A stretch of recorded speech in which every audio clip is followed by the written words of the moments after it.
అమ్మాయిలు, నా అక్కలు, నా చెల్లెళ్ళు, ఎవడైనా మిమ్మల్ని ప్రేమిస్తున్నాను, నువ్వు లేకపోతే ఉండలేను అని చెప్తే జాగ్రత్తగా ఉండండి. కలియుగం బాలేదు. నేను నమ్మినట్టు మీరు నమ్మకండి. నిజంగా నేను ఆ రోజు వాడి మాటలు నమ్మకపోయి ఉంటే అమ్మతో, నాన్నతో, అన్నలతో సంతోషంగా ఉండేదాన్ని కదా. పెళ్ళికి ముందేమో నువ్వు కావాలి వైషు అన్నాడు. పెళ్ళి తర్వాత వాడికి కట్నం కావాలంట, వాళ్ళ తల్లికి డబ్బు కావాలి.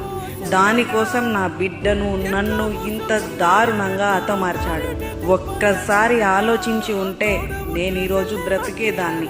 నాతో నిజంగా అవ్వట్లేదమ్మా. ఇంకో ఆడబిడ్డకు ఇలాంటి అన్యాయం జరగొద్దు.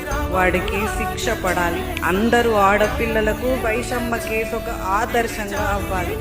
ఇలాంటివి ఇంకా జరగకూడదు. ఇవే నా చివరి మాట.